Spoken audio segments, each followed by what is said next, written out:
Hello, welcome again. My name is Doreen Nyiramugisha, and this is Heal with Doreen. Always a pleasure to have you. It's always an amazing thing looking forward to talking to you, to sharing what I have, what I know with you. Right? We are still rolling with healing the mother wound and how that is very beneficial for us, especially in the light of the fact that we want to embody our divine feminine. We want to embody our divine masculine. We are all looking for ways in which we can balance it. We are all looking for ways in which we can sit in acceptance of who we are without feeling unworthy, without feeling we're not good enough, without having guilt about certain things, without the fear of will they accept me, will they take me, will I stay, will they reject me, will they abandon me? You know, all that stuff, we want to be able to deal with it. But also we are at that place where we've all have recognized that I think we're made for these times, right? We have the skills for now. We are changing something. We are changing a narrative. And we are shaking tables right now. We are coming from a certain place where there was an evolution for us.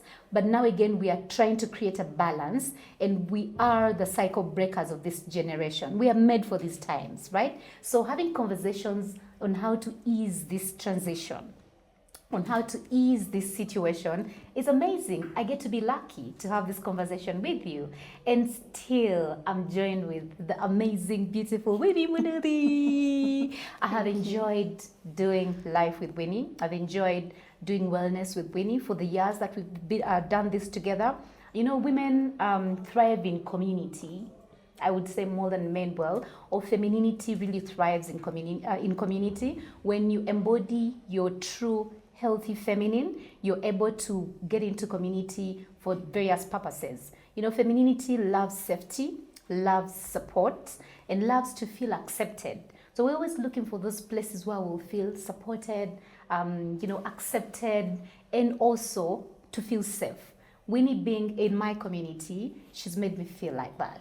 She's made me feel like finally there's no one to reject me. We have ruptured, we have repaired, and we've healed that very fundamental wound about healing the mother wound, where we are always afraid. You know, you rupture and people go. We met at a time when I actually didn't like making girlfriend relationships. It was okay for me to make business relationships, but then I remember telling you, I don't like it that we don't take the time to try to understand each other.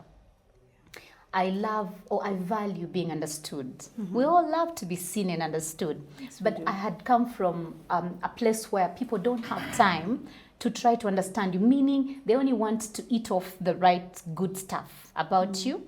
But then when they start seeing the ugly, they're like, they can't deal with it. Yeah. Because I used to feel like that's where the love is, you know? If you have to love me, you need to be able to now hold space for my not so beautiful, right? And it was honestly complicated being able to find friends that can sit with you, see the not so beautiful and say, okay, I'm going to hold space for you. And now we also fear rejection. The mother wound makes most women have rejection sensitivity, or a fear of abandonment, which is what's propelling the codependence, which is what's propelling the anxious attachment styles.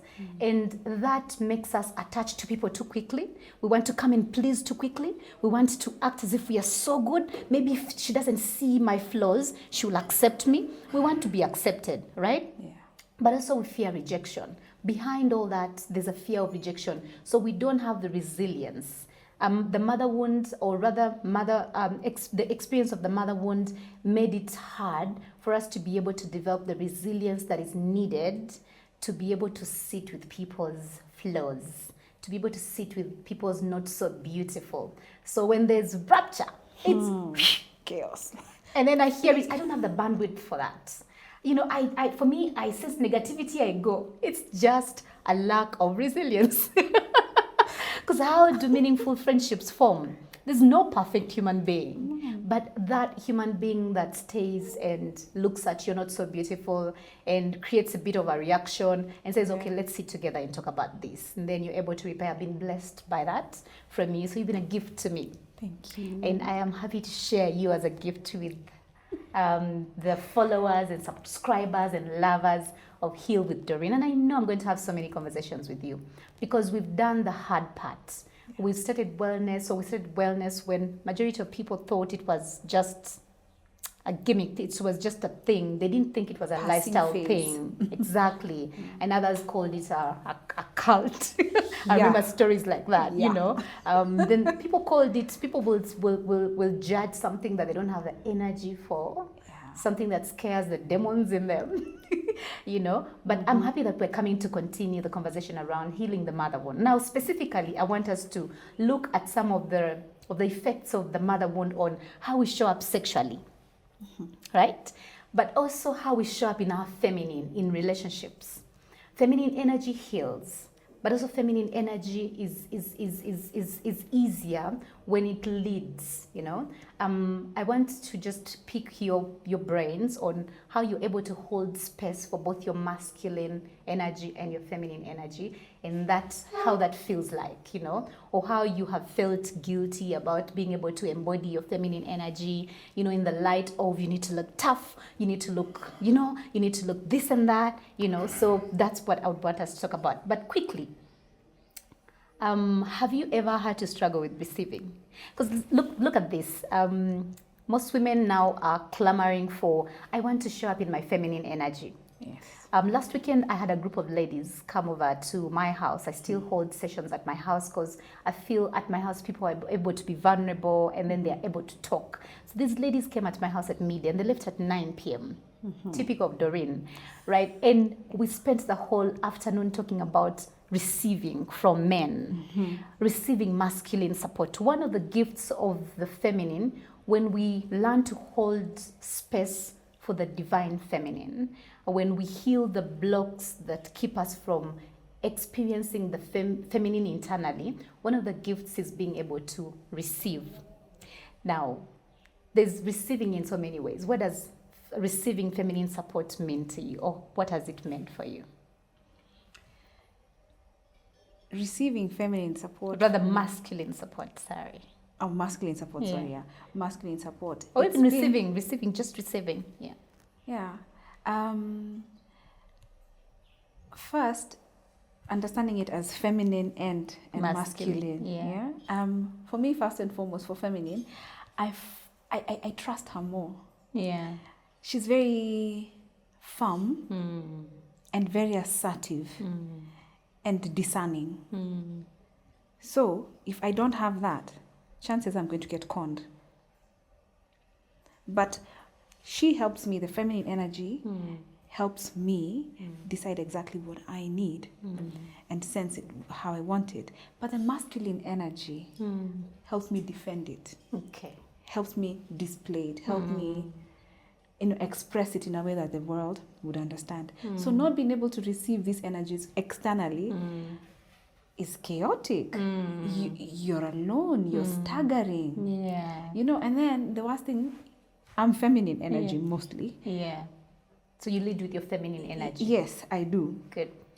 But then you can imagine you're in an environment where you need to also receive other feminine energy so that it can grow and become something else. Yeah. But I remember a time in my life I could not stand the feminine energy because it was just sparks and just chaos and just disaster. Yeah. You know, and then I'd end up leaning more on the masculine energy, but at the same time not appreciate it because I felt like it felt entitled. And that's what my wound would do for me. Cause chaos, I'm unable to receive the positive support that the masculine energy is here to give. The masculine energy is here to validate and give roots to what I firmly believe and what is going to thrive. But I'm rejecting it. So I'm still trying to do with this feminine, and it's not working. So it was just confusion. Yeah. So not being able to receive that it's like working in reverse. You know, because there's so much fire out there about men need to be masculine, women need to be more feminine. Maybe that's how I would stay. Or they cheat more because the women are not as feminine as they should be. Or, you know, women will go into their masculine energy when the men are not leading, they're not providing. But I always ask women, are you a container of receivership? Are you able to receive a man in his masculine? Are you able to receive his masculine? Are you receiving the rest of the masculine energies really? Or are we emasculating? We don't want to talk about that. We don't want to talk about how when we have a mother wound, we actually get into marriages or relationships and immediately start emasculating the man, right? This is why I think women struggle to receive. It's true. Remember, we grow up and every gift you get, every support you get from an auntie or an uncle, anything you got, you would have to pay it back. Yeah. Or you'll have to do something in return for it. You know, so you got to learn that I don't get anything for love. Nothing is for free. Nothing is for free. And you're I okay must with pay that back. phrase. You know, so a woman is always weighing. So what's in it? What's in it for me? What do I need to sacrifice? What do I need to give back? So I will not does it receive cost? out. You know, so we become called to it, and we don't have a container for receiving masculine energy. Then 2, out of the mother wound, we don't know our needs. Yes. We do not know how to articulate our needs, leave alone that, even communicating them and receiving. So I'll picture a lady who says, I need a man who provides for me. How many of us say that? So when we provide, because the ladies over the weekend were saying, you know, when I feel like I need some support, I go to the salon and I'm thinking, you know, I'm the one paying for my salon. I'm supporting him at home. I'm bringing 50%. I'm paying almost for everything. I wish you would do this. But then are you asking for it without demanding or without complaining? What kind of man are you who doesn't even take care of his wife? You know, do we have the language for asking for our needs to be met? And then do we have the container? So one of the ladies said that for what she does, she calls the husband and says, Ebu, send me some 5,000 shillings. I will pay you back on Friday. Oh my goodness. You know, and then when he sends the 5,000, she makes sure that she sends the 5,000 back because she doesn't want to overwork him. You know, she doesn't want him to, you know, she doesn't want to see a repetition of, you know, men have to work so hard for their families. And then I asked her, so who of you has more testosterone? You know, I mean, this guy does the work without struggling. You're imagining that if you did that much work, you'd be tired. You know, who of you has more testosterone than the other? Yeah. You know, oh, because I don't want him to get tired. So are you receiving? Because then she says, I've spoiled him that even when I really don't have the money to pay back, now he reminds me, so when are you paying back my money? Oh dear.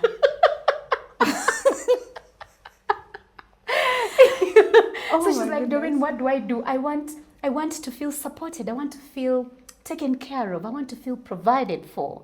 So what do I need to be able to do to make sure that he's the man that I want? I'm like, you need to make sure you're the woman that can receive masculine support. Exactly. So I think we don't get to think about how to receive. You're a married woman. Yes, I am.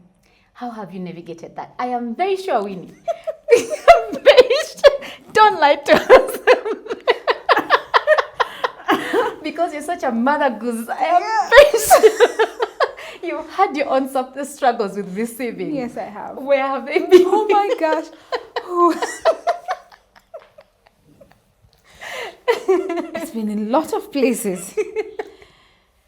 Hey, even receiving a massage was quite something. By the way, that is quite something because for you to be able to receive someone's loving, rather for the massage to work, you have to receive it. You know, you struggled so much with it to the point where now you're ready to receive it, now it's no longer offered. You're like, I'm like, oh dear. I should have learned this skill quick because now you have to learn how to articulate your needs and say, remember that massage? Yeah. I could really use it, you know. But before you would struggle to receive. Yeah. What techniques would you use? You'd get yourself busy. I'd get myself busy. Like, no, let me give it to you first. At least I'll show you how to do it. Let me be the one to go first. Yeah, I'll do it for you. Or you offer first. I used to watch my partner struggle with that actually. You know, giving would be so easy. He would organize the massage stuff and all that. Yeah. Then when it would be his turn, he would actually struggle. He would get busy, move up and about. And what's happening with this guy? He needs to just lie down and receive a massage. And I'm like, oh, he's struggling to receive. So that's true. You actually get busy. Yes, that's you just one get of the busy. ways. You just get completely busy. And you're like, oh, let me get the perfect oil. Yeah. In fact, let me get the perfect bed sheet. No, wait. Let me get let me draw the curtains. Let me show you how to do it. Let me go fast. Let me show you how. You know, and just like that, it's done. Yeah. So you just missed on that one. Where would you advise a young girl who is about to get married to begin practicing receiving?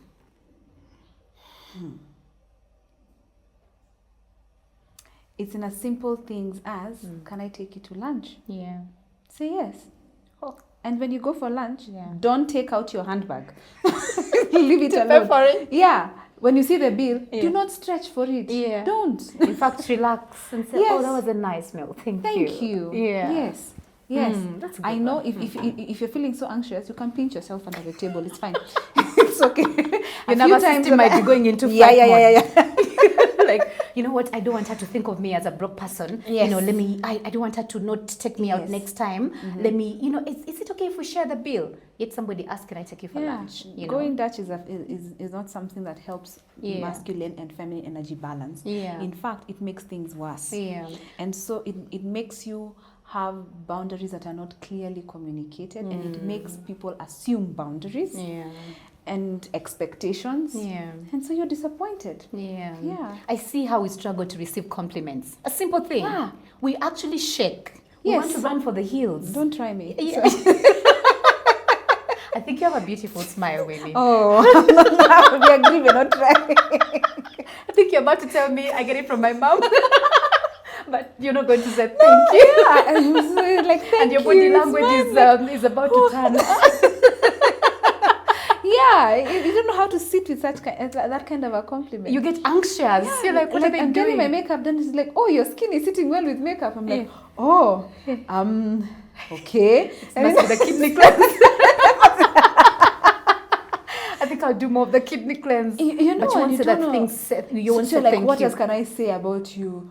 You're very good at your job. I don't know. You have to feel like you want to refund Let and me give tell you back. somewhere where I sat in my tracks.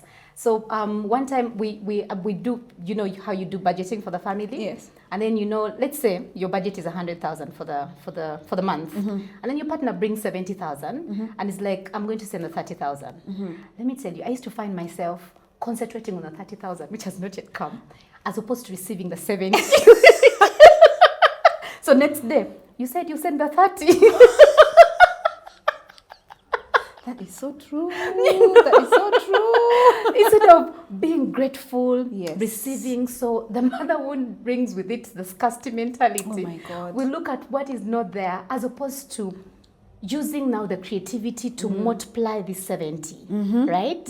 Even making him feel like it's okay, the 30 doesn't have to come. I trust you. If it's there, it will be able to come. And then now focusing on how do I make the 70 more than that? I will be thinking, yeah, but you said you're going to bring the 30. But we have a budget. But we have, you know, we struggle to receive like that. Yeah. Because that's the provision, the support. Then you start emasculating him. Because he's going to feel like his endeavors are not enough. Right? You have no clue what is hard to go through to bring the 70. You have no clue what is hard to endure coming to you knowing he doesn't have the 100. Right? Because he wants to feel like the provider. Yes. But he now has 70. And you have no clue what is hard to endure to be able to bring the 70. Right? Yes. And masculine energy wants to feel received. Accepted. He wants to feel like you think he's the most successful person. But the language, the body language, he brings the 70 instead of, oh, thank you, you worked so hard. That sounds like it's idealistic. You're like, for me in that situation, I feel like if you say that, it might not come. The 30 might not come, and you need it legit. You need it. So if you start throwing in compliments, you need to bring all of it to be able to tell you things. But you see, now that's what makes us control outcomes. Because feminine energy is supposed to soften and be in receivership, and it's the being of, right? Now, when we think of the 30 that has not come, it means we're not trusting of the extra masculine support. Because masculine support is not just from our husbands. It's from God. It's from the universe. It's the money itself. We're not receiving it. Therefore, we are not being grateful. We're not celebrating it, right? So we are not being, and then we are not using our intuition properly to be able to know that actually I could get 70 instead of 30. So therein goes the challenge with receiving. you know.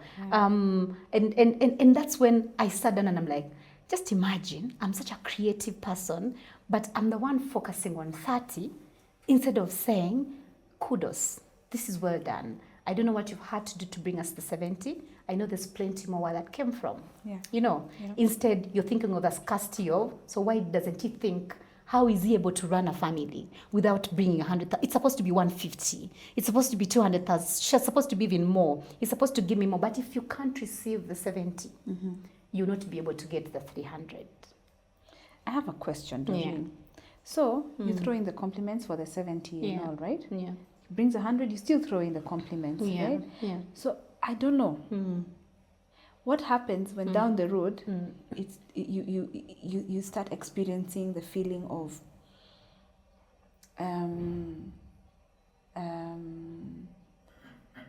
they can't do, they think that you can't do without them. That you can't do without them? Yes, they can't, that you can't do without their support. And then there's a feeling of maybe I'm risking a sluggishness and a delay. Now, in fact, you see that 70% is coming maybe end month, right? Like you're talking about end month. So now the 70% starts coming even later than end month. And then? I think that's where then the challenge goes on to them, because I'm not saying that men don't have their own issues, right? I'm just looking at that one issue that we have, that we want to be able to ensure. I don't want him to feel comfortable. I want him to know that I expect 150. You know, at first, we need to be positive. First, you need to do your bit. First, you need to receive. You know, so if you feel like your receiving is being taken for granted, is now when you table it. But first you need to receive. So you don't come with a wounding of, don't make men feel like they're giving you, what they're giving you is enough. Because that's what I see. Most people begin with that. Young couples begin with that, without the the understanding of, how can I support this man to be able to, because all the men that I've talked to, almost all, they feel good when their partners value them. Especially when their partners see them as successful people. If they get a hint, because for them body language is what they read the most. Yes. If they get a hint that you're contemptuous towards their efforts, that's it. Cognitively, they start going into, she's going to leave me, because they fear rejection. She's going to leave me. I don't think I'm good enough for her. So then they don't even this little they were bringing starts reducing. It starts going somewhere else. Money is energy. To find other spaces. If you don't tell it where to go, it will leave. Yeah, so if you're not a good recipient of what he's bringing, somebody else will receive. It could be the bartender. Wow. Great, just great. Because the bartender will be like, thank you for your drink, sir. Yes. But there's a grumpy wife at home saying, like, you're it's not 30, even enough. This is all you could do. You know, because we all want to feel appreciated. While the feminine wants to feel safe, while the feminine is looking for security, the masculine wants to feel that what he does is enough for you. You need to give a glimpse of that. And you have to ensure your body language is good. So I tell women, first of all, if we have a mother wound, our nervous system is cued. Completely. Completely. The anxiety gives us away. Like your heartbeat can be seen from here. Right here. You know, without we dress. And you have that tweak. Your foot is always like he can already tell. Yeah. He's about to run for. You know, the hair stands. The eyes, the eyes, you know, blot out. He's like, oh, yes, not enough for her. It's going left. So if we don't do breath work, receiving becomes hard. Yes. We need to be able to work on our art of receiving, because it's not only from the husbands, although they're the best places to practice, of course, partners that we receive from, but also receiving from friends, like you mentioned. You know, we really struggle to receive help from friends. Majority of women know how to give so much of themselves, the sacrificial element, which brings me to the element of empathy. You know, we want to be too empathetic to other people, but we are incapable of receiving other people's empathy. Even our own. Even our own, thank you. Like, we struggle to be able to give ourselves the compassion that we extend to other people. So you fall sick and a friend calls and you're like, it's okay. The days when you're sick, you don't even switch on your phone. But then when you're fine is when you come out and you say, I was sick, blah, blah, blah. But when a friend calls and says, can I come and see you? No, you don't have to go through that trouble. It's very okay. It's just a migraine. I'll be very fine. And that's it. They feel rejected. Yeah. And then we think we have friends. But still we'll complain and say, I don't think I have deep friends. But you don't give them the opportunity. You don't know how to receive them in your moments of vulnerability. When we are most vulnerable is where we struggle to receive. Yeah. Because when we're vulnerable, we didn't get soothed enough to get that contentment of, I am soothed, I'm taken care of, my needs matter. Yeah. So we still go into survival mode when we are into vulnerability because we don't know how to receive, we don't know how to express needs in those moments. We only talk about them later. But let's talk about receiving now sexually. Because feminine energy, when you sit into receiving, you're able to be vulnerable, you're able to surrender, you're able to trust in your worthiness, in your enoughness, you know. Yes. How or what are some of the ways in which you had complaints? I'm not saying you struggle with it, or you have experienced yourself struggle with this hardness on the inside to be able to receive him. You know, intimacy is not just physical sex, but the whole capacity of intimacy. Would you say with healing, intimacy gets to change or develop as well? Yes, it has. And I must say, it's incredible because I got married, I said working towards getting married just before I met you. Yeah. And by the time I met you, things were happening at the same time now. Yeah. And I must say that my experience, compared to how we began to where I am at today, it's a world of a difference. Yeah. It's the more healing I receive, the more space I give myself, the more acceptance I give myself, the more I have something to present on the table, the more he's not alone in the relationship, the more he has someone to give something.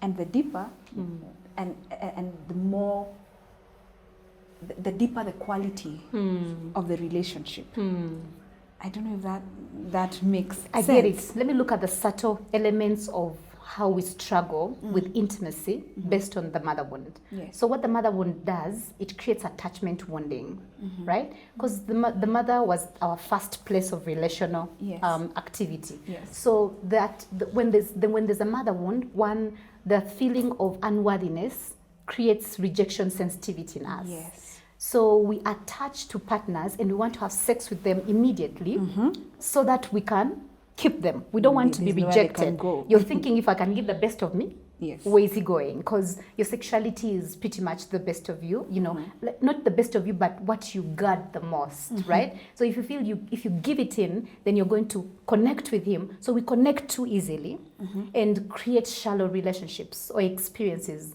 And then also we connect with anxiety of, you know, now that I have him, is he going to leave me? Is he going to go? Is it going? So our cognitive language is he going to go? Am I good enough? I think I have a problem. You know, I'm you know, like we are not able to, you know, sit with that. So one of them is being able to attach quickly, but also we create a fantasy. We're not able to sit with people with their truth. Yes. We meet people and instead of going through the whole experience of knowing what makes them tick, what's amazing about them, instead, we attach so quickly and start relating with them with a fantasy in mind of who they ought to be. Yes. You know, if he changes this, he'll be my dude. If he goes to the gym, he'll be my dude. So you're making love to the fantasy. You're making love to the dude on the ground. It's true. It's very true. So what that does is that it creates anxiety in the body. So we call that anxious attachment. And what anxiously attached people need is proximity. So they relate more externally. They're not able to relate with themselves internally. Remember what you mentioned, that when you can't receive your own compassion. That means there's no internal experience of self. Yes. You rely on regulating with people. You rely on proximity. So if he's not there, you want to be with him all the time. Yeah. So sex in the morning, sex in the evening, sex in the afternoon, sex. And take me along with you everywhere you go, on your errands. Even when you're going to meet your boys, I want to come. Exactly. So now there's a thin line between she's too needy as opposed to, but I have needs. You get it? Because what you're not able to do when you're anxiously attached is that you're not able to self-soothe. You're not able to give yourself some loving. You're not able to regulate with yourself. You must regulate with somebody. You must be with him all the time. Yeah. You know, so that experience, that cocktail of confusion. Of I want him, I have needs, but then I don't want to be too needy. Yes. How are you able to navigate it? As we almost come to the end of the conversation.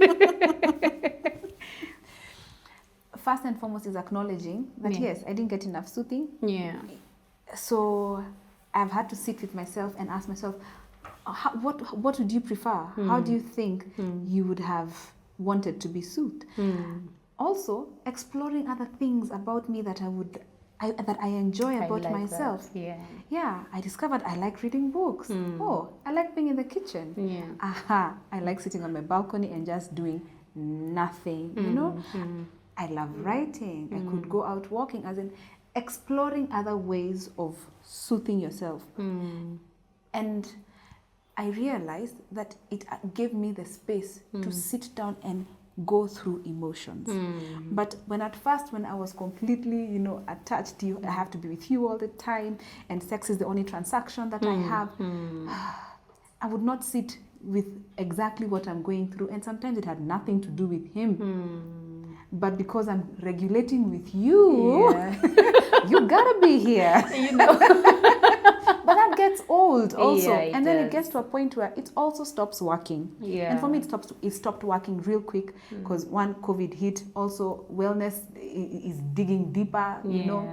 As in, there was so much happening at the same time. So I didn't stay in that space for too long.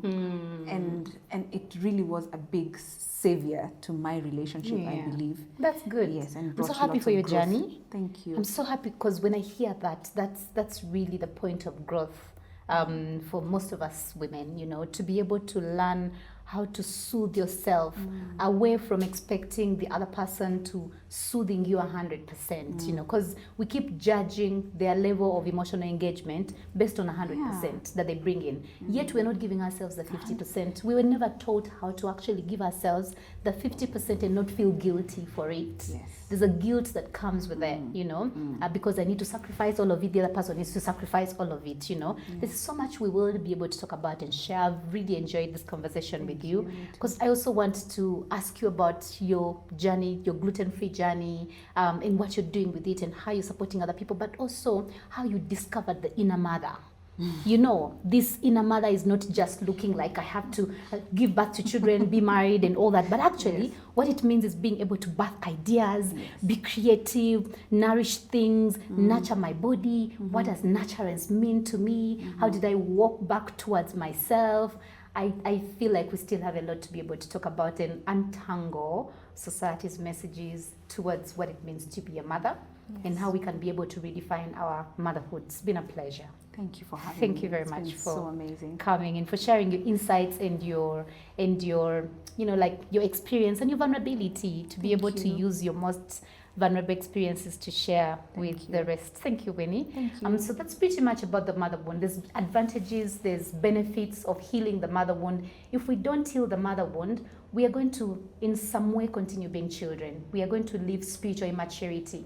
We're going to embody the feminine on the outside, but internally there's chaos, Internally we're not connecting with that feminine and masculine. We're not able to hold our boundaries together. So there's so much importance. And if you want to learn to start from the basics, learn how to heal the mother wound effects on you, your life, your health, your sexuality, your intimacy, your business, your work, and seeing how these sabotages can get out of the way so that your libido for life, your zeal for life is oozing in everything you do and everywhere you go. Join the different programs that we have organized for you to ensure that that happens. Revive is a program that we use to help you learn how to untangle your beliefs, your ideas, your thoughts away from your mothers, so that you can be able to feel free to desire, what you wish for yourself, to live a fulfilled life. This is Doreen Nyiramugisha, holistic sexologist with Wellness Together. And our YouTube channel is Heal with Doreen, Revive with Doreen, discover your sexuality with Doreen. And I'll be very happy to continue this conversation with you. Don't forget to like, subscribe, and share this episode.